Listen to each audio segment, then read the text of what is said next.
السلام علیکم ورحمۃ اللہ وبرکاتہ۔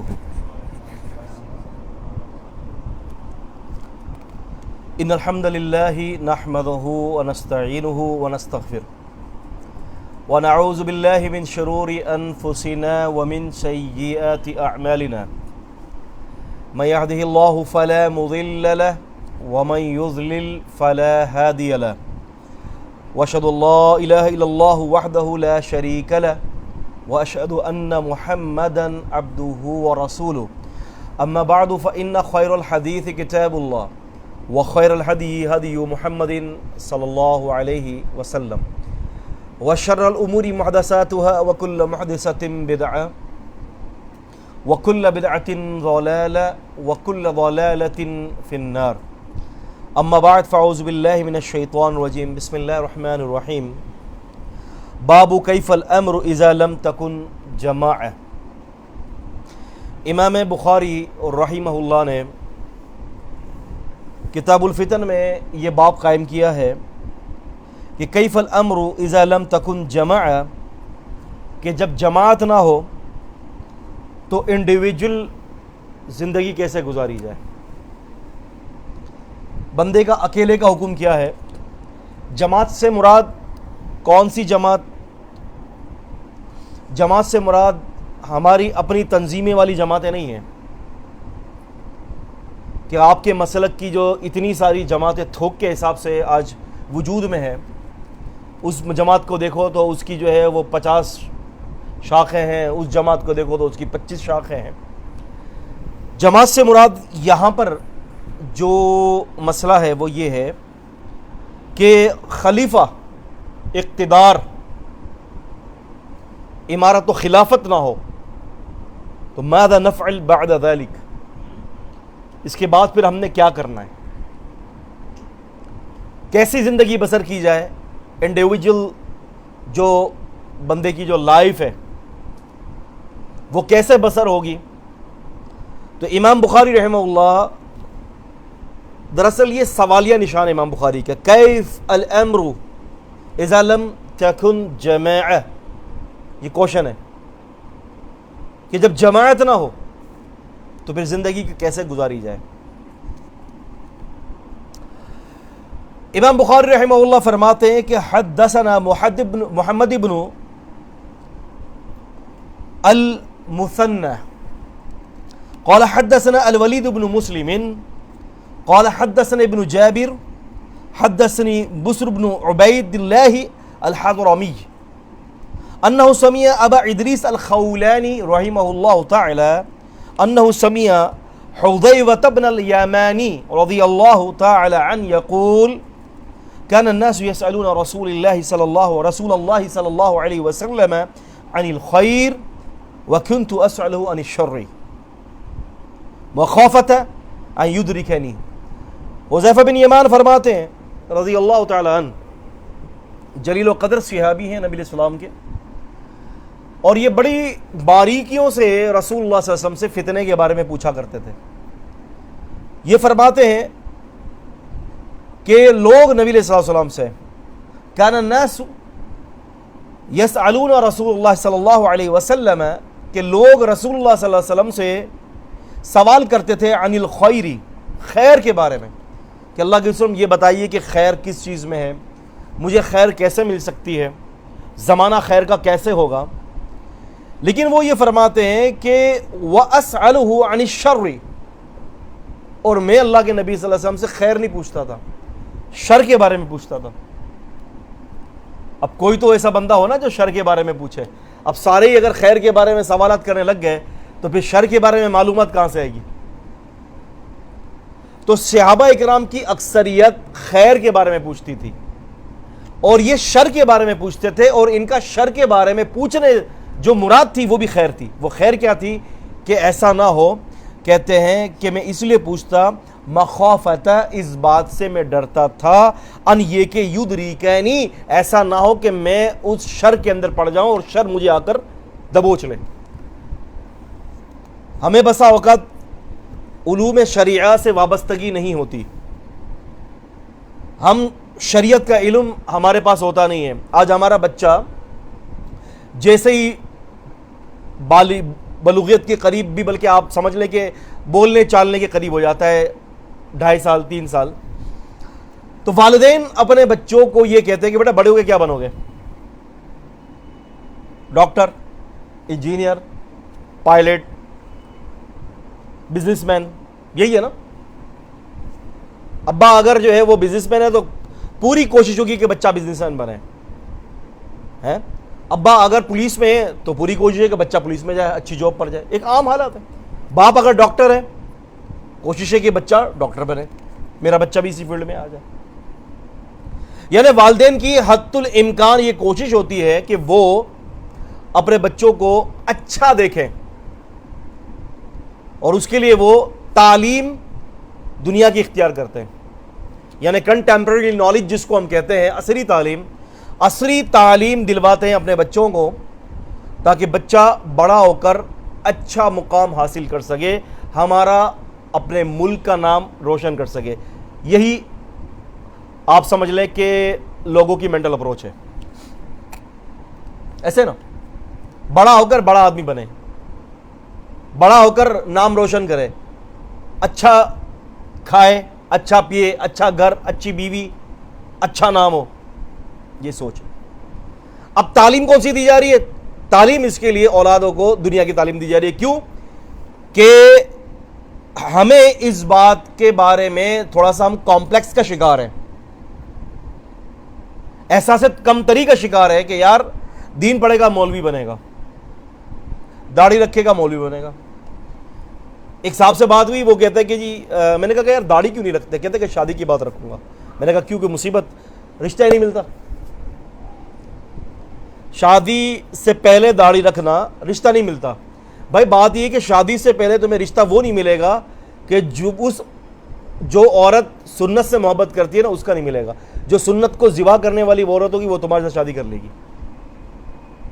اور جو عورتوں میں، جو خواتین میں جو سنت سے محبت کرنے والی ہیں، وہ تو تلاشی ایسے مرد کے کرتی ہیں کہ جس کی داڑھی ہو۔ تو ہمارا نظام تعلیم میں مخالفت اس حوالے سے نہیں کر رہا کہ ہمیں دنیاوی تعلیم، کنٹمپریری نالج حاصل نہیں کرنی چاہیے، لیکن میں یہ کہتا ہوں کہ یہ جو عصری تعلیم ہے نا، یہ تعلیم ہمیں فتنے سے محفوظ نہیں کر سکتی۔ فتنے سے محفوظ ہمیں تعلیم جو کر سکتی ہے وہ یہ ہے، قرآن مجید، بخاری، مسلم، ابو داؤد، ترمذی، ابن ماجہ، نسائی، یہ چیزیں ہمیں فتنوں سے محفوظ رکھ سکتی ہیں۔ آپ سمجھ رہے ہیں میری بات کو؟ کیونکہ اصل دین اسلام کی معرفت، علوم شریعہ کی جو معرفت، وہ بندے کو فتنے سے محفوظ رکھتی ہے۔ آپ دیکھیں نا، امام بخاری رحمہ اللہ نے صحیح بخاری میں اسی کتاب الفتن میں، نحن انشاءاللہ نقرأ سیقن انشاءاللہ، ان قریب ہم ایسا ہوگا کہ ہم انشاءاللہ پڑھیں گے اس کو، اس میں یہ ہے کہ جب دجال سے مقابلہ ہوگا ایک شخص کا، دجال اس کو قتل کر دے گا، اور قتل کرنے کے بعد دوبارہ اٹھائے گا۔ اب دجال سے اس شخص کی ڈیبیٹ ہو رہی ہے، اب وہ شخص دوسروں کو بھی دعوت دے رہا ہے، دجال کو بھی، دجال کو کہتا ہے کہ اب تو مجھے قتل نہیں کر سکتا دوبارہ، اس لیے وہ بندہ کہے کہ حدثنا رسول اللہ صلی اللہ علیہ وسلم حدیثا، ہمیں اللہ کے نبی صلی اللہ علیہ وسلم نے حدیث بیان کی ہے، اور اللہ کے نبی نے یہاں یہ بتایا ہے کہ اب دوبارہ دجال قتل نہیں کر سکتا، اب تو مجھے قتل نہیں کر سکتا، کیوں؟ کہ میرے پاس اللہ کے رسول کی حدیث ہے۔ اب وہ آپ سمجھ لیں کہ بہترین پریچر، بہترین مبلغ بن رہا ہے دجال کی موجودگی کے اندر، جو کہ دنیا کا اس سے بڑا کوئی فتنہ ہے ہی نہیں۔ کیسے مقابلہ کر رہا ہے؟ کیوں؟ بخاری شریف کی حدیث اس کو پتا ہے۔ اس سے یہ بھی پتا چلا قیامت تک اللہ تعالیٰ قرآن مجید کے ساتھ ساتھ حدیث کی کتابوں کو بھی جاری رکھے گا، ہدایہ جاری نہیں ہوگی، اصول شاشی جاری نہیں ہوگی، بہار شریعت جاری نہیں ہوگی، فیضان سنت جاری نہیں ہوگی، فضائل اعمال جاری نہیں ہوگی۔ اگر کوئی چیز جاری ہوگی تو وہ اللہ کا دین ہوگا، اور اللہ تعالیٰ کے جو دین ہے وہ قرآن و حدیث کی صورت میں ہے، یہی قیامت تک چلے گا، اور کوئی چیز نہیں ہوگی۔ تو جب جماعت نہ ہو تو پھر کیا کریں؟ ہمیں کیا کرنا چاہیے؟ What should we do? اگر جماعت نہیں ہے تو امام بخاری رحمہ اللہ نے یہاں پر حل بتایا ہے، سولوشن بتایا ہے رسول اللہ صلی اللہ علیہ وسلم کی حدیث سے. تو حذیفہ رضی اللہ عنہ فرماتے ہیں کہ میں شر کے بارے میں پوچھا کرتا تھا, اور یہ نبی علیہ السلام کے رازدان تھے. اللہ کے قسم ہر کسی کو تو اپنی راز کی بات نہیں بتاتے تھے نا. کسی شاعر نے کیا خوب کہا, ہر کسی کو اپنے دل کی بات مت بتا, ہر کوئی رازدار نہیں ہوتا. رسول اللہ صلی اللہ علیہ وسلم ہر کسی کو تو اپنی راز کی بات نہیں بتاتے تھے نا. حذیفہ بن یمان جو تھے وہ رازی تھے نبی علیہ السلام کے.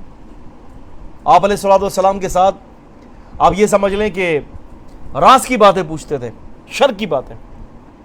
تو فرماتے ہیں کہ میں نے رسول اللہ صلی اللہ علیہ وسلم سے جو ہے وہ شر کے بارے میں پوچھتا تھا. تو کہتے ہیں کہ ایک دفعہ ایسا ہوا کہ وَكُنْتُ أَسْأَلُهُ عَنِ الشَّرِّ, ایک دفعہ میں نے نبی علیہ السلام سے شر کے بارے میں پوچھا. فرماتے ہیں کہ میں نے کہا کہ فَقُلْتُ يَا رَسُولَ اللَّهِ, میں نے کہا کہ اے اللہ کے رسول صلی اللہ علیہ وسلم, إِنَّ كُنَّ فِي الجَّاهِلِيَّةِ وَالشَّرُّ فَجَاءَنَا اللَّهُ بِهَذَا الْخَيْرِ.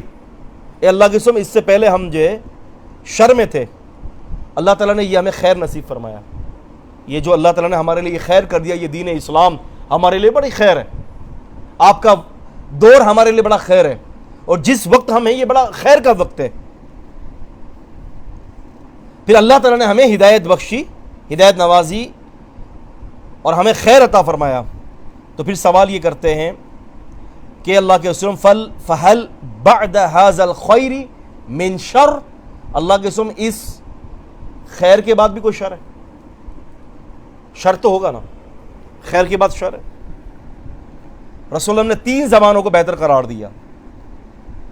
آپ نے فرمایا کہ بہتر زمانہ میرا ہے, ثم الذین یلونہم, پھر اس کے بعد کا صحابہ کا, ثم الذین یلونہم, پھر اس کے بعد کا تابعین کا.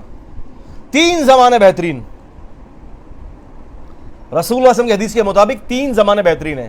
نبی پاک صلی اللہ علیہ وسلم کا زمانہ, پھر اس کے بعد صحابہ کا, پھر اس کے بعد تابعین کا. یہ تینوں زمانے بہترین زمانے.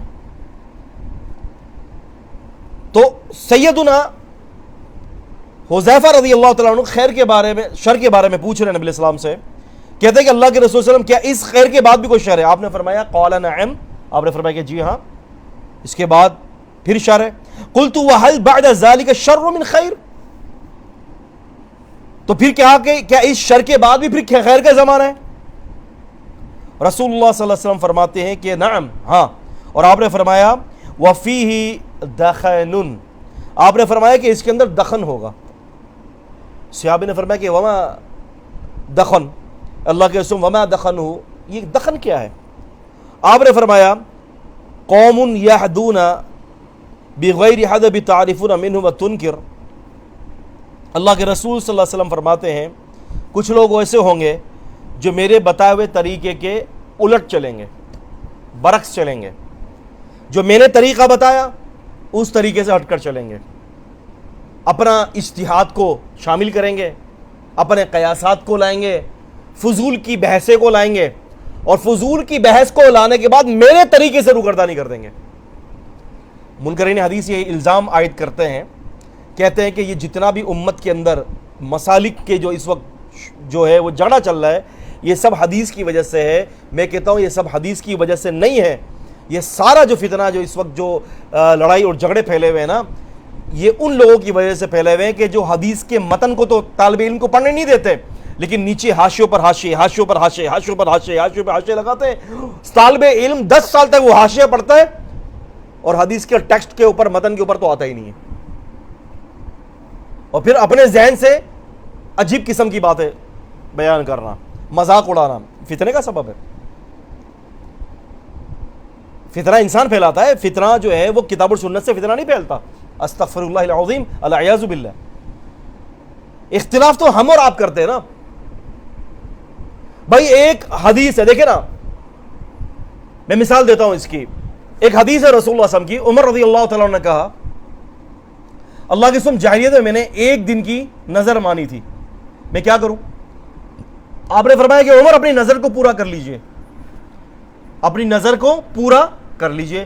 1 دن اعتکاف کی نیت. کیا پتہ چل گیا اس کو اعتکاف 1 دن کا جائز ہے کہ نہیں ہے؟ اعتکاف 1 دن کا جائز ہے. اب اس پر کیا ہونا چاہیے؟ اس پر ہونا یہ چاہیے نبی پاک صلی اللہ علیہ وسلم نے عمر رضی اللہ تعالیٰ عنہ کو ایک دن کے اعتکاف کی اجازت دے دی.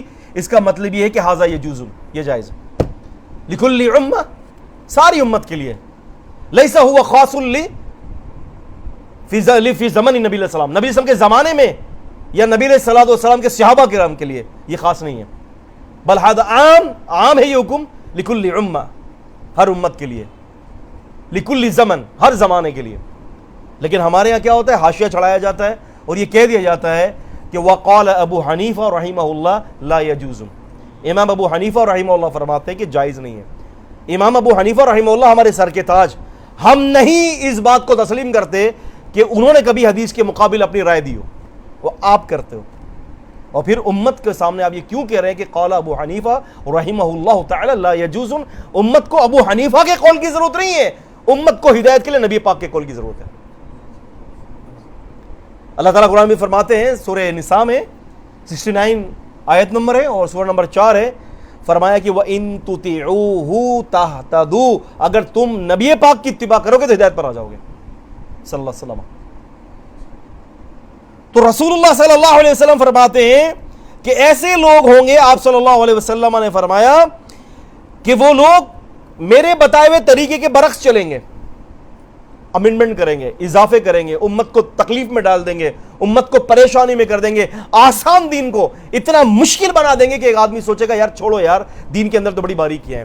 میں کچھ عرصے پہلے میں گلشن معمار کے اندر ایک اسٹور پہ گیا، تو اسٹور میں گیا تو وہاں پر جو ہے نا وہ انہوں نے اللہ کی ایک اسٹیکر لگایا ہوا تھا اپنی جالی پر، جالی جو تھی دکان کے باہر جو لگا تھا نا سیفٹی کے لیے، جالی پر اللہ کا اسٹیکر ہے اور اسی کے ساتھ بچوں کا جوتا لٹکایا ہوا ہے. میں نے کہا کہ بڑے میاں سے کہا، میں نے کہا کہ چچا یہ آپ ہٹا دیں انکل، یہ بے ادبی ہے اللہ تبارک و تعالیٰ کے نام کی. بلیو کریں، مجھے کہتے ہیں کہ ارے بھیا رہنے دو، دین میں بڑی باریکیاں ہیں، سمجھ میں نہیں آئے گی تمہیں. میں نے کہا بالکل سمجھ میں نہیں آتی، لیکن ابھی یہ سمجھ میں آ رہا ہے کہ میں نے کہا آپ اپنے باپ کی تصویر گھر سے لے آئیں، اپنے ابو کی، میں آپ کے ابو کی تصویر کے اوپر یہ جوتے لگا دیتا ہوں. ہے نا بھائی، آج جوتوں کے اندر بھی تو یہی ہو رہا ہے نا، نبی پاک صلی اللہ علیہ وسلم کا نام لکھا جا رہا ہے، نالین کے شبی دے کر نبی پاک کا نام لکھا جا رہا ہے، انا للہ و انا راجعون. اب اگر ہم روکتے ہیں تو ہم گستاخ رسول بن جاتے ہیں. ہم روک رہے ہیں اس بات کے اوپر کہ بھائی نبی پاک صلی اللہ علیہ وسلم کا نامہ مبارک جوتوں پر نہیں لکھا جاتا، تو اب ہم کیا بنیں گے؟ اب ہم بنیں گے گستاخ رسول، اور وہ نبی پاک کا نام مبارک جوتوں پر لکھ کر جو ہے وہ عاشق رسول ہے. السلام ورحمۃ اللہ. اور میں آپ کو یہاں پر ایک بات بتا دوں، علمی بات ہے، الحمدللہ ہوا میں تیر نہیں پھینکتا. آپ جانتے ہیں کہ علمی سارے معاملات کے ساتھ آپ کو بولتا ہوں، نبی پاک صلی اللہ علیہ وسلم کے کوئی جسم مبارک کے کوئی چیز بھی، آج آپ دیکھتے ہیں نا کہ نبی پاک صلی اللہ علیہ وسلم کا منہ مبارک آ گیا، نبی پاک صلی اللہ علیہ وسلم کے یہ 7 نمبر جو ہے نا ناظم آباد ہے، 7 نمبر کے پیچھے باب الجنت کے کر کے ایک مسجد ہے، وہاں پر ابھی کچھ عرصے پہلے، تقریباً آپ سمجھ لیں کہ 13-14 سال پہلے، مجھے ابھی تک یاد ہے کہ وہاں پر نبی پاک صلی اللہ علیہ وسلم کا یہ بال مبارک کی زیارت، یہ تو عام ہے نا، نیو کراچی میں تو عام ہے، نیو کراچی کے رہنے والے لوگ حضرات میری تصدیق کریں گے، وہاں تو ہر کوئی نہ کوئی مسجد کے اندر نبی پاک صلی اللہ علیہ وسلم کے بال مبارک کی زیارتیں ہو رہی ہیں. تو اس بات کو لکھ لیں سارے طالب علم جو دیکھ رہے ہیں، جو سن رہے ہیں، سارے لکھ لیں، نبی پاک صلی اللہ علیہ وسلم کے جسم مبارک کے حوالے سے آپ کے ناخن مبارک، آپ کے بال مبارک وغیرہ اس وقت دنیا کے اندر کوئی چیز موجود نہیں ہے. اور آپ کے ساز و سامان کے حوالے سے کہ جو آپ کا امامہ شریف جو ہے یا آپ کے نعلین، یہ سب غلط ہے. ابھی اس وقت کوئی صحیح سند کے ساتھ ایسی روایت نہیں ہے کہ کوئی چیز نبی پاک صلی اللہ علیہ وسلم کی ان چیزوں میں کوئی باقیات باقی ہو. اور یہ جو نالین جو نبی علیہ السلام کی طرف نسبت کی جاتی ہے، یاد رکھے یہ بھی صحیح نہیں ہے، غلط ہے، یہ ڈھونگ ہے. یہ تو یہ کیا چیزیں؟ یہ وہ چیزیں ہیں کہ جس کو ہم نے دین سمجھ رکھا ہے، اور جو اصلی دین ہے اس کا مذاق اڑاتے ہیں. اور مذاق اڑانا تو ہمارے پی ایچ ڈی کی بھی ایک دفعہ پنجاب میں ایک دفعہ تقریر تھی، تو ایک صاحب نے سوال کیا مجھ سے نا اس کے بارے میں، فرشتوں کے حوالے سے. تو میں نے ایک سوال کے جواب میں نے یہ کہا تھا کہ لا يدخل الملائکہ بیتا فیہ کلب ولا سورہ، اس گھر میں فرشتہ داخل نہیں ہوتا جہاں کتا ہوتا ہے یا تصاویر ہوتی ہیں. تو ایک صاحب نے مذاق کر یہ بات کہی کہ اچھا میمن صاحب، اس کا مطلب یہ ہے کہ جہاں کتا ہوتا ہے وہاں پر فرشتے نہیں آتے ہیں. میں نے کہا بالکل. کہا کہ بس ٹھیک ہے، حدیث کے اوپر عمل کرتے ہوئے 24 گھنٹے کتا رکھوں گا، موت سے بچ جاؤں گا. مذاق. میں نے کہا آپ نے بالکل صحیح کہا. میں نے کہا بالکل صحیح کہا آپ بالکل صحیح نتیجے پر پہنچے ہیں کہ آپ کی روح قبض کرنے کے لیے پھر کتا نہیں، یہ فرشتہ نہیں آئے گا. ٹھیک ہے، نہیں آئے گا. ہنسنے لگ گئے. میں نے کہا لیکن ایک مسئلہ ہے. کہنے کا کیا؟ میں نے کہا مسئلہ یہ ہے کہ پھر آپ کی جو روح جب قبض کرنے کا ٹائم ہوگا نا تو پھر میں نے کہا وہ فرشتہ آئے گا جو کتے کی روح قبض کرتا ہے. فرشتہ تو آنا ہے. تو آپ یہ دیکھیں کہ لوگ مذاق میں لے جاتے ہیں دین اسلام کو. اور میں آپ کو صحیح بتا رہا ہوں، بلیو کریں میری بات کے اوپر، اللہ تعالیٰ کی کبریائی کی قسم کھا کے کہہ رہا ہوں میں، حدیث کی وجہ سے اختلافات امت میں نمودار نہیں ہوئے. اختلافات کی جو مین ریزن جو ہے نا وہ یہ ہے حدیث کو نہ ماننا. اب آپ یوٹیوب پہ سرچ کر لیں، ڈیبیٹس ہو رہی ہیں، ایک جگہ ایک مسلک والا، دوسری جگہ دوسری مسلک والا، یہ تھوک کے حساب سے کتابیں لائے ہوئے ہیں درجوں کے اعتبار سے. بخاری بھی ہے، مسلم بھی، حدیثی کتاب بھی ہے، وہ بھی حدیثوں کی کتاب لا رہا ہے. سامنے والا کہہ رہا ہے قال النبی صلی اللہ علیہ وسلم، تو یہ والا اس بات کا احساس نہیں پیدا کر رہا کہ وہ بھائی جس نبی کا نام لے رہا ہے وہ بھی تو میرا ہی نبی ہے، وہ کسی اور نبی کے نام کی تھوڑی کو لے رہا ہے. اور ادھر والا اس کو نہیں مان رہا. اور صحابہ اکرام کے درمیان تو ایک حدیث ہوتی تھی، رجوع کر لیتے تھے. اور ہمارے یہاں درجنوں حدیث سے پیش کرے رجوع نہیں کرتے. اور رجوع کریں گے بھی کہاں سے؟ کتابوں کے اندر تو یہ اصول لکھ دیا گیا ہے نا، اصول کرخی وغیرہ کی کتابوں کے اندر، کہ اگر کوئی حدیث ہمارے امام یا ہمارے مذہب کے خلاف ہوگی اور کوئی آیت قرآن مجید کی ہمارے مذہب یا ہمارے امام کے خلاف ہوگی، کوئی آیت قرآن کی، تو وہ قرآن کی آیت کو ہم منسوخ سمجھیں گے. میرے رب کا حکم اور تمہارے امام کی بات آ جائے تو میرے رب کا حکم منسوخ، امام کی بات منسوخ نہیں. اور پھر کہتے ہیں کہ اگر نبی علیہ السلام کی بات آ گئی ہمارے مذہب یا ہمارے امام کے خلاف، کس کی بات؟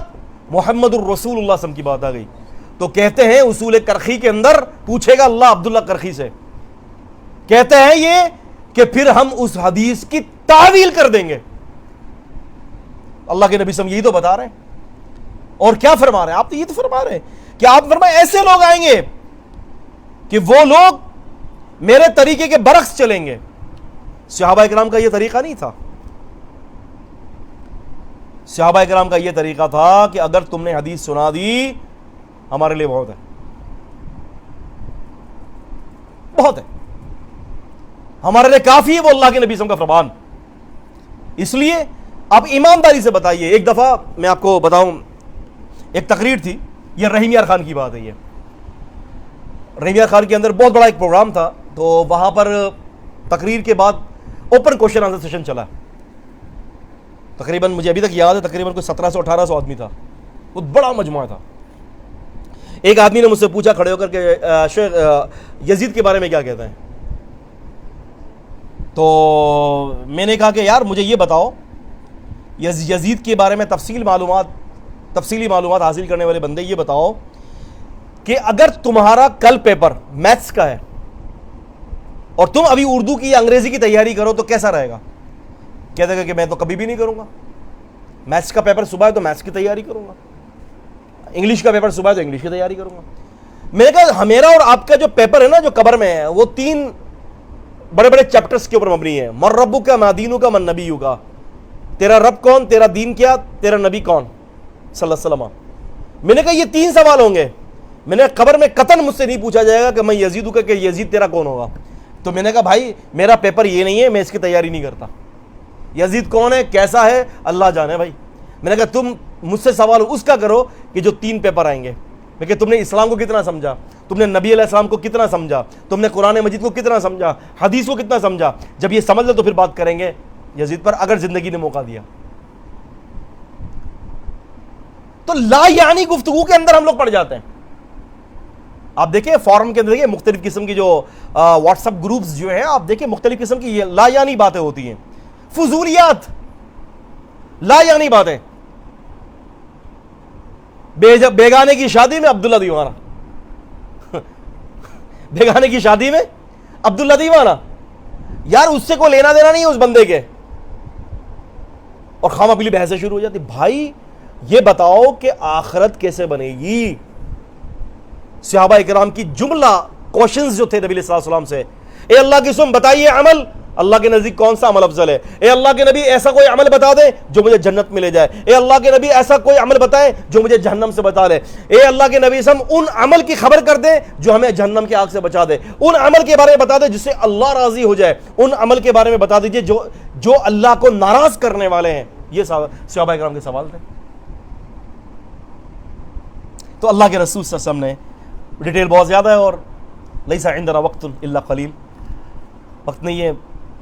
تو رسول اللہ صلی اللہ علیہ وسلم نے فرمایا کہ آپ نے فرمایا کہ ایسے لوگ ہوں گے کہ جو میرے طریقے کے برعکس چلیں گے، ان کی کچھ باتیں اچھی ہوں گی اور بعض باتوں میں تم برائی دیکھو گے. رسول فرماتے ہیں، آپ نے فرمایا کہ میں نے پوچھا کیا اس خیر کے بعد پھر شر؟ خیر کے بعد شر ہوگا؟ رسول اللہ صلی اللہ علیہ وسلم فرماتے ہیں کہ نعم، جی ہوگا. آپ نے فرمایا کہ دعات علی ابواب جہنم من اجابہم الیہا قذفوہ فیہا. نبی علیہ السلام فرماتے ہیں کہ اس کے بعد کچھ لوگ ایسے لوگ ہوں گے جو جہنم کے دروازوں پر تمہیں دعوت دے رہے ہوں گے،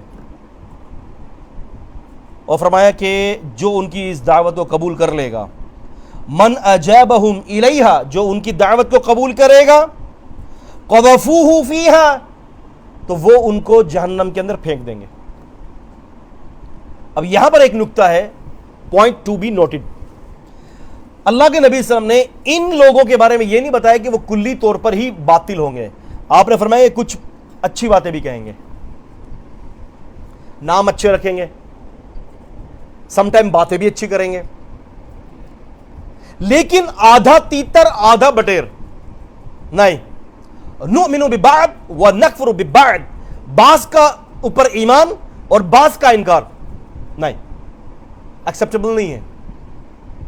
کیا قابل قبول ہے؟ کتاب کے پورے حصے پر ایمان لاؤ. پھر رسول اللہ صلی اللہ علیہ وسلم نے فرمایا، اس پر اتنی سارے باتیں آپ یقین مانیں، میں نے کہا تھا کہ ہمارے پاس اتنا وقت نہیں ہے، ورنہ بہت کچھ باتیں. ابھی اصل میں مجھے تھوڑا سا جو ہے نا مسعود BSc کے حوالے سے کچھ بات کرنی ہے، تو اسی لیے میں تھوڑا سا جلدی آگے بڑھ رہا ہوں. اچھا، نبی صاحب فرماتے ہیں کہ وہ جہنم کے دروازوں پر دعوت دینے والے ہوں گے، اور جو ان کی دعوت قبول کرے گا، آپ نے فرمایا کہ وہ اسے جہنم میں پھینک دیں گے. میں نے عرض کیا، قلت یا رسول اللہ، میں نے کہا کہ اے اللہ کے وسلم، صفہم لنا، ذرا ان کی نشانیاں تو بتا دیجئے. قال، آپ نے فرمایا، ہم من جلدتنا، وہ ہمارے ہی جیسے لوگ ہوں گے، مسلمان ہوں گے، کلمہ پڑھنے والے ہوں گے. وَيَتَكَلَّمُونَ بِأَلْسِنَتِنَا، ہماری زبان بولیں گے،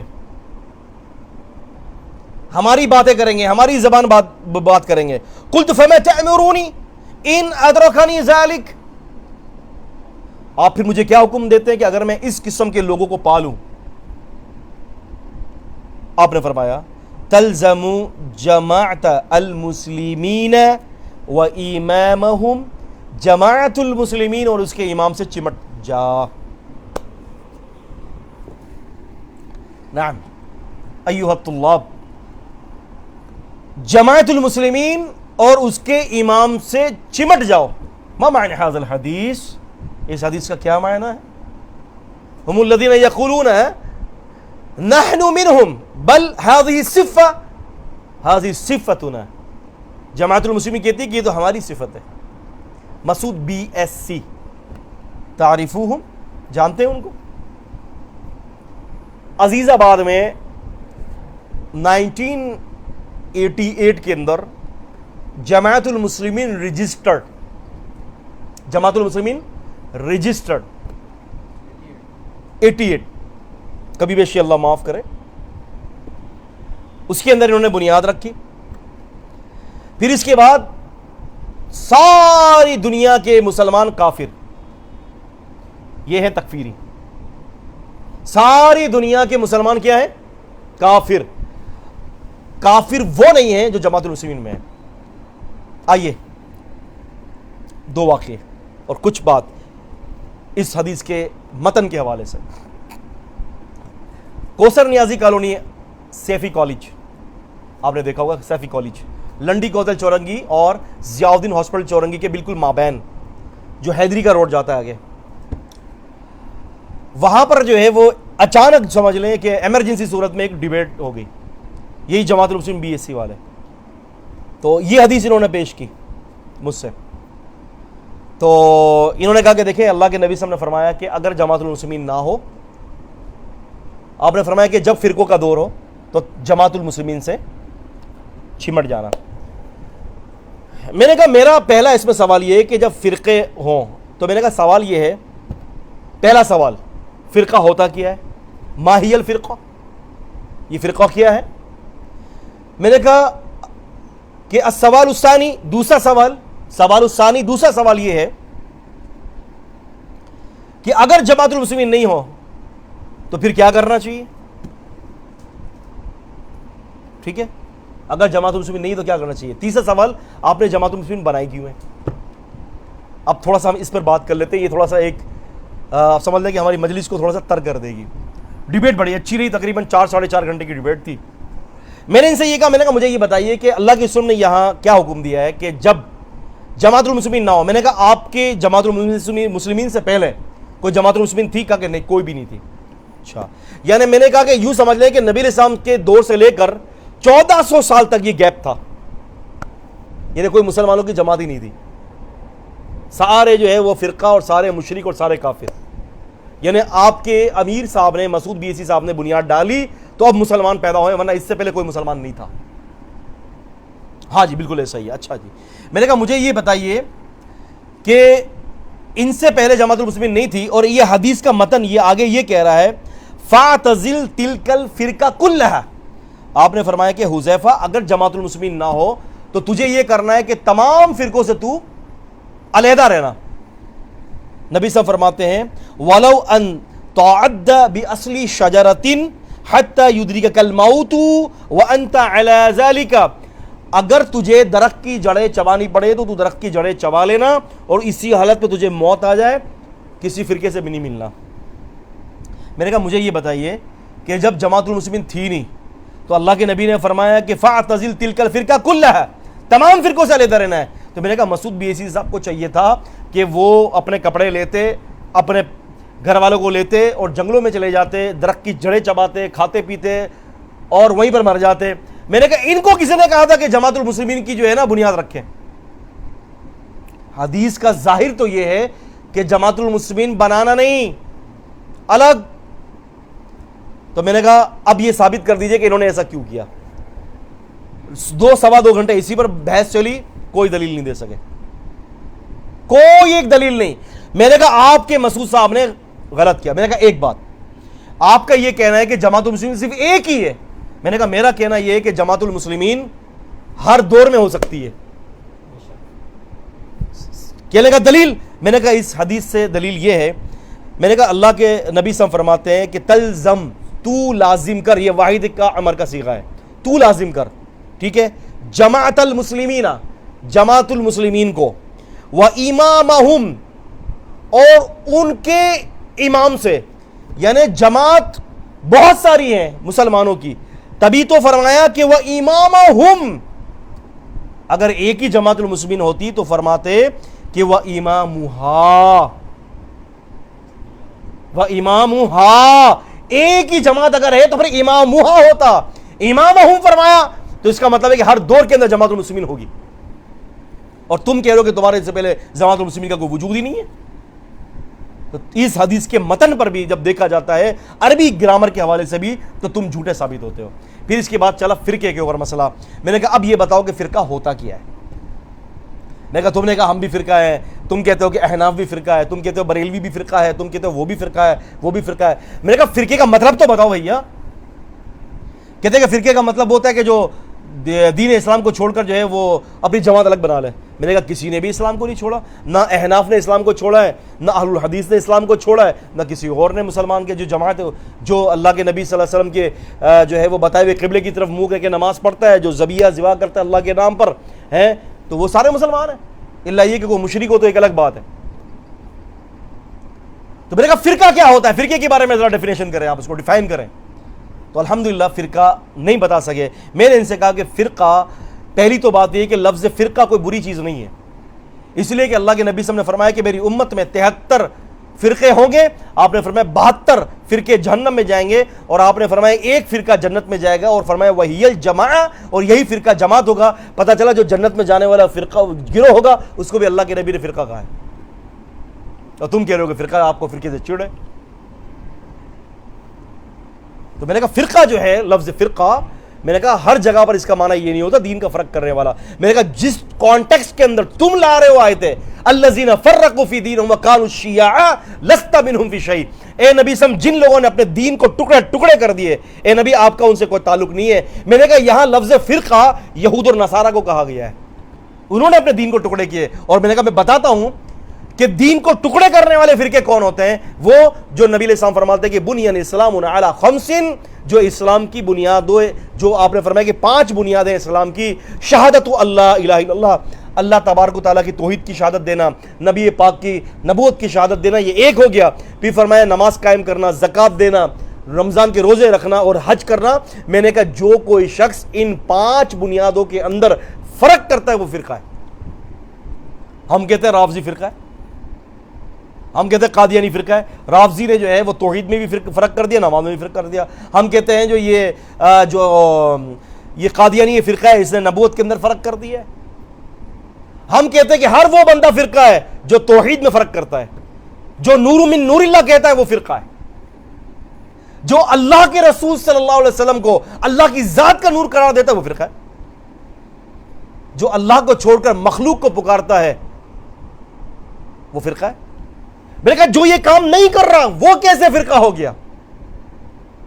وہ تو فرقہ ہے ہی نہیں، وہ تو توحید کے اوپر ہے، ایک اللہ کی وحدانیت کو مانتا ہے، ایک اللہ کو پکارتا ہے. اپنی زندگی قل ان صلاتي ونسكي ومحياي ومماتي للہ رب العالمین، کہہ دیجئے کہ میرا جینا، میرا مرنا، میرا قربانی کرنا، میرا سب کچھ ایک اس ذات کے لیے جو اللہ رب العالمین ہے. کیسے فرقہ بن گیا؟ تو اس حوالے سے الحمدللہ 4.5 گھنٹے کی گفتگو کے اندر اللہ پاک نے مجھے بڑی کامیابی دی. ان کی طرف سے کافی سارے لوگ تھے، اللہ پاک نے مجھے بڑی کامیابی دی اور فرقے کو ڈیفائن نہیں کر سکے. اور ایک ڈیبیٹ ہماری ہوئی تھی رحیم یار خان کے اندر، اور وہ بالکل مجھے پتہ ہی نہیں تھا، ایسی ڈیبیٹ ہوئی. انشاءاللہ پھر کسی موقع پر انشاءاللہ اس کے بارے میں آپ کو بتاؤں گا. میں نے ایک کتاب بھی لکھی تھی، اللہ سے دعا کریں اللہ پاک سے کہ وہ کتاب مل جائے. تحریری لکھی ہے، وہ کتاب جو ہے نا وہ گم ہوئی ہوئی ہے.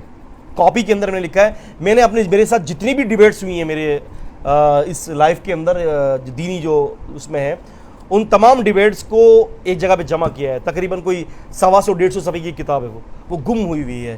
اب اللہ سے دعا کریں کہ اللہ پاک کر کے وہ مل جائے تو ضرور انشاءاللہ اس کو لا کر جو ہے نا آپ کو دیں گے، اس میں بڑا فائدہ ہوگا. الحمدللہ جو ڈیبیٹس میری قادیانیوں کے ساتھ ہوئی ہے، جو ڈیبیٹ رافضیوں کے ساتھ ہوئی ہے، جو عیسائیوں کے ساتھ ہوئی ہے، جو منکرین حدیث کے ساتھ ہوئی ہے، اور اس قسم کی اٹھ پٹان سے جو فرقوں کے ساتھ ہوئی ہے، تو الحمدللہ اس میں بڑا فائدہ اور مواد ہے. خیر، تو رسول اللہ صلی اللہ علیہ وسلم نے فرمایا کہ جب انہوں نے سوال کیا کہ اللہ کی قسم اب آپ مجھے کیا حکم دیتے ہیں کہ میں کیا کروں، مجھے کیا کرنا چاہیے، واٹ شوڈ آئی ڈو، میں کیا کروں، مجھے کیا کرنا چاہیے، نبی علیہ السلام نے فرمایا کہ تم ایک کام کرو کہ جماعت المسلمین اور اس کے امام سے چمٹ جاؤ. اب جماعت المسلمین سے مراد کیا ہے؟ ہماری یہ چھوٹی چھوٹی تنظیمیں نہیں ہے کہ فلاں تنظیم فلاں تنظیم فلاں تنظیم، نام نہیں لوں گا بھائی برا مان جائیں گے. ایک عام بات کوئی بھی ہو، یہاں جماعت المسلمین سے مراد وہ جماعت المسلمین ہے کہ جو خلافت کے اوپر قائم ہو. نبی علیہ السلام سے مسلم شریف کی حدیث میں ہے کہ حذیفہ بن یمان نے یہ پوچھا تھا کہ اللہ کے قسم اس جماعت المسلمین کے امیر کی صفت بتا دیجئے، امیر کی صفت کیا ہے؟ آپ نے فرمایا کہ وہ تیری کمر پر مارے گا اور تیرا مال ضبط کر لے گا، یعنی حدود کو نافذ کرنے والا ہوگا. تیری کمر پر مارے گا یعنی اگر تجھ سے غلط کام ہو گیا تو تجھے تیرے اوپر درے مارے گا، اتنی طاقت ہوگی. آج ہمارے مسلمانوں کی کوئی بھی تنظیم لے لیں اس وقت جو پاکستان میں ہے، ہندوستان میں ہے، کسی امیر کی اتنی طاقت نہیں ہے کہ وہ درے مارے. بلکہ میں تو یہاں تک بتاتا ہوں، مسعود بی سی صاحب سے نکلے ہوئے ایک صاحب تھے اپنا صدیق میمن صاحب ہمارے میمن ہیں صدیق میمن صاحب. وہ گلشن معمار میں کافی عرصے ان کی رہائش تھی تو بڑے اچھی سلام دعا تھی. انہوں نے اپنے امیر کے خلاف اشتیاق صاحب، جب ان کے امیر اشتیاق صاحب، ان کے خلاف کیس دائر کر دیا. ارے میں نے کہا یا تو امیر کو مارنا چاہیے کمر پر، اور یہاں جو ہے وہ امیر کی امارت کے اندر جو بندہ ہے وہ اپنے امیر کے اوپر کیس کر رہا ہے. اتنا کمزور ہے امیر. تو یہ حالت ہے. نبی علیہ السلام نے ان کے بارے میں صفت بتائی کہ وہ جماعت المسلمین کون سی, کیونکہ ان کا امیر خلیفہ ہوگا. کیا ہوگا؟ خلیفہ ہوگا. عام امیر نہیں کہ جو مسجد کا امیر بن گیا, جو چھوٹی چھوٹی جماعتوں کا امیر بن گیا, نہیں, مسلمانوں کا امیر ہوگا جس کے بعد طاقت ہوگی. نبی علیہ السلام فرماتے ہیں کہ وہ تیری قبر پر مارے گا اور تیرا مال ضبط کر لے گا. تو اس سے پتہ چلا کہ جماعت المسلمین سے مراد وہ مسلمانوں کا امیر ہے, یہ نہیں ہے. یہ بیچارے مسعود صاحب جو ہے, یہ تو کوئی اگر زکوٰۃ دیتا تھا تو ان کی طاقت بھی نہیں ہوتی تھی کہ کسی سے زکوٰۃ لیں, تو کہاں سے کسی کی قبر پر ماریں گے.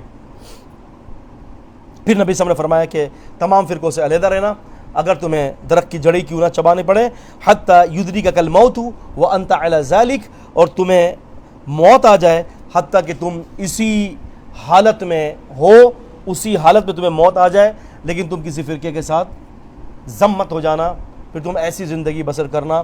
یہ ایک بڑی شر کا پہلو تھا جو نبی علیہ السلام نے بتایا ہمیں, اور ہمیں بتا دیا کہ یہاں سے جماعت المسلمین سے مراد کون سی جماعت المسلمین ہے. اور ویسے بھی جماعت المسلمین کے 36 دھڑے ہیں. مسعود بی ای سی کی بھی جماعت المسلمین ہے, محمد ہادی کی بھی جماعت المسلمین ہے. مسعود بی ای سی سے نکلے ہوئے بھی تقریباً درجنوں جماعت المسلمین بن چکی ہیں. محمد ہادی کی بھی ایک الگ جماعت المسلمین ہے, اور اسی طرح سے مسعود الدین عثمانی کی بھی جماعت المسلمین ہے. پتہ نہیں کتنی جماعت المسلمین ہے, تھوک کے حساب سے, درجنوں کے حساب سے. اللہ اکبر. ویسے تو آگے ایک اور حدیث کے اوپر بات کرنی تھی, اور فتن اس کا باب یہ ہے, باب الفتنۃ التی تموج کموج البحر, اس فتنے کا بیان کہ جو موجوں کی, سمندر کی لہروں کی طرح ٹھاٹھے مارتا ہوگا. انشاءاللہ ہم اگلے ہفتے اس حدیث میں پڑھیں گے. جی, کوئی اگر لائیو سوال ہے تو لے لیجیے گا.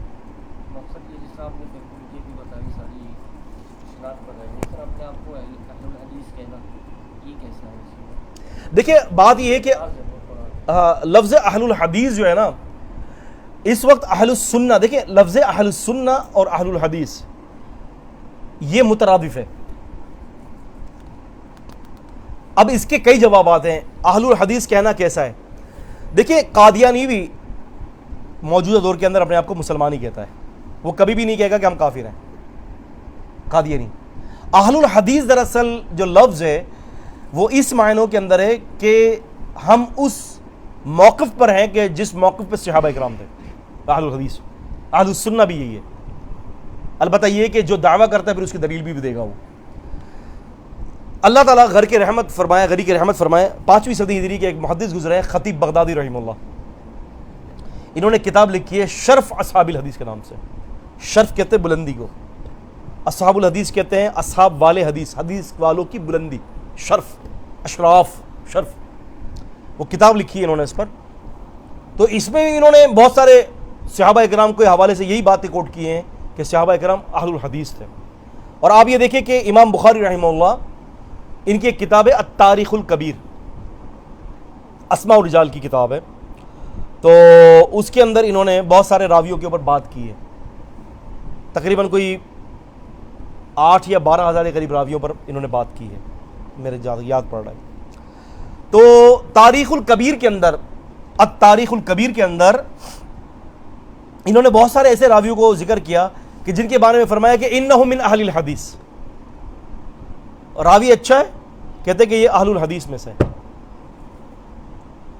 اسی طرح سے جرح و تعدیل کے اور علل کے ماہر امام ابو حاتم الرازی نے اپنی کتاب جرح و تعدیل کے اندر, جرح عربی کے اندر کہتے ہیں زخم کو. کس کو کہتے ہیں؟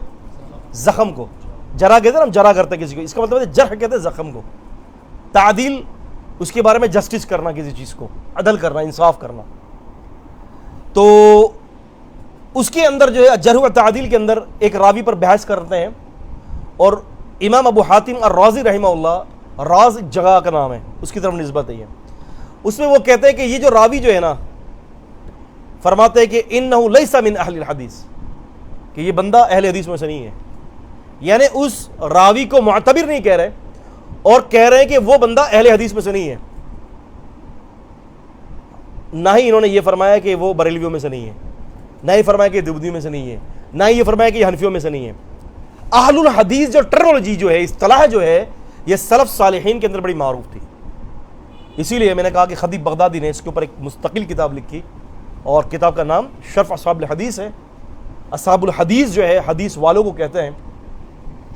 تو لہٰذا یہ نام اہل الحدیث بڑا معروف نام ہے، محدثین کے نزدیک بھی معروف تھا، صحابہ کرام کے درمیان بھی معروف تھا، اور یہ کوئی نیا نام نہیں ہے۔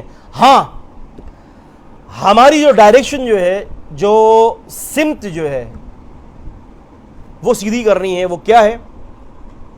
فَإِنْ آمَنُوا بِمِثْلِ مَا آمَنْتُمْ بِهِ فَقَدِ اهْتَدَوْا، ایمان ایسے لاؤ جیسے یہ لائیں، صحابہ اکرام کی طرح ایمان لانا ہے، اور جو ان کا جو منہج تھا ایمان اور عقیدے میں اور فروعات کے اندر، ہر اعتبار سے کوشش کرنی چاہیے کہ صحابہ اکرام کو کاپی کرنی چاہیے، صحابہ اکرام کا متفق فہم رضوان اللہ تعالی علیہم اجمعین۔ کیونکہ سب سے پہلے جو سورہ نساء سورہ نمبر 4 کی 115ویں آیت میں اللہ نے جو سبیل المؤمنین قرار دیا، ایمان والوں کا رستہ، وہ سب سے پہلے صحابہ اکرام ہے، اس سے مراد صحابہ اکرام ہیں، کیونکہ یہ لوگ سب سے زیادہ دین کو سمجھنے والے تھے، اور یہ لوگ وہ لوگ تھے جو نبی صلی اللہ علیہ وسلم کی صحبت مبارکہ میں رہتے تھے اور رسول اللہ صلی اللہ علیہ وسلم سے دین سیکھنے والے تھے۔ اسی لیے ہمیں بھی چاہیے کہ ہم بھی ان سے دین سیکھیں۔ کاشو پہ کوئی سوال تو نہیں ہے؟ دیکھیے سوال پانی دیجیے گا۔ ابو عبداللہ صاحب پوچھ رہے ہیں کہ طارق مسعود صاحب جو سوشل میڈیا پہ جو بیان وغیرہ جی کرتے ہیں، وہ اہل حدیث سے متعلق جو ہے نا بڑی غلط فہمیاں پھیلاتے ہیں، جی، تو اس بارے میں ان کے بارے میں کچھ کہنا چاہ رہے ہیں کہ وہ ایسا کیوں کرتے ہیں، یا کیا وجہ ہے کہ وہ اس طرح کی باتیں کو پھیلنے کو کوئی روکنے ٹوکنے والا نہیں؟ دیکھیں روک ٹوک تو ہم کسی کو بھی نہیں سکتے، آپ نے بھی کھل کے سوال کر دیا، آپ کو بھی کوئی روکنے والا نہیں، ایک بات۔ دوسری بات یہ کہ طارق مسعود صاحب، دیکھیں ہمارا تو طریقہ یہ ہوتا ہے سر کہ ہم بات کرتے ہیں، کوشش کرتے ہیں کہ بنیادی اصول پر، رولز اور ریگولیشن پہ ہم بات کرتے ہیں۔ طارق مسعود صاحب ہمارے لیے قابل احترام ہے، اللہ تعالیٰ ان کو جزائے خیر دے، اللہ تعالیٰ ان کو خوش رکھے، ان کے لیے ہدایت کے راستے کھول دے۔ میری یہ بات ان تک پہنچا دیجیے گا کہ آپ کو کوئی ایسا شخص دعا دے رہا تھا کہ جس کو آپ نہیں جانتے، ایک بات۔ دوسری بات یہ ہے کہ مسلکوں کی جنگ بڑی خطرناک ہے۔ کس چیز کی جنگ؟ مسلکوں کی جنگ ہے۔ اگر آپ صحیح وے پر بھی ہونا تو مسلک کی جنگ آپ کو صحیح بات نہیں کہنے دے گی۔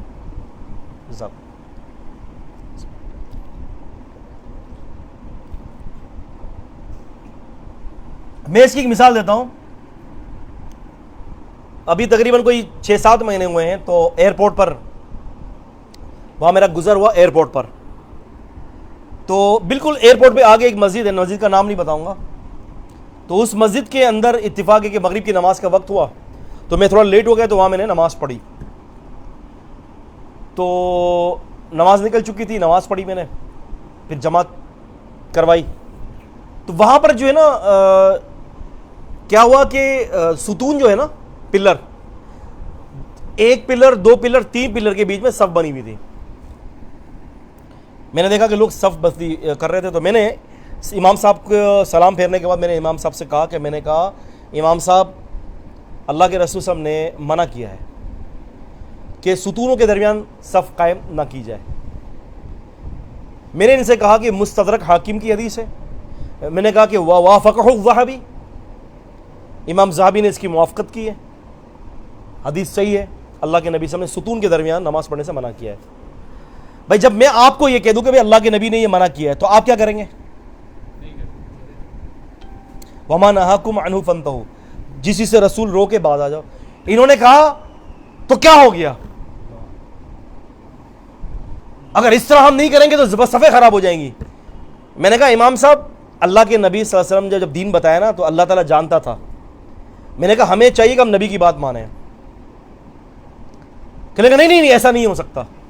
میں نے کہا میرا کام تھا آپ کو بتانا، اب قیامت کے اندر آپ حساب دو گے اپنے۔ میں نے کہا ایمان کی یہ صفت نہیں ہے کہ نبی کی بات آ جائے تو تعویل دے دی جائے۔ میں نے کہا بات کریں، قبول کریں اس کو۔ میں نے کہا ٹھیک ہے، میں نے کہا میرا کام تھا آپ کو بتانا۔ میں نے کہا میں نے آپ کو بتا دیا ہے، میں نے کہا آپ قبول کریں کہ نہ کریں۔ میں نے کہا وہذا علیکہ، وہذا حدیث علیکہ، یہ حدیث اب آپ کے خلاف ہوگی۔ خیر، تو یہ ہوتا ہے سارا۔ تو مسلکوں کی جنگ ہے،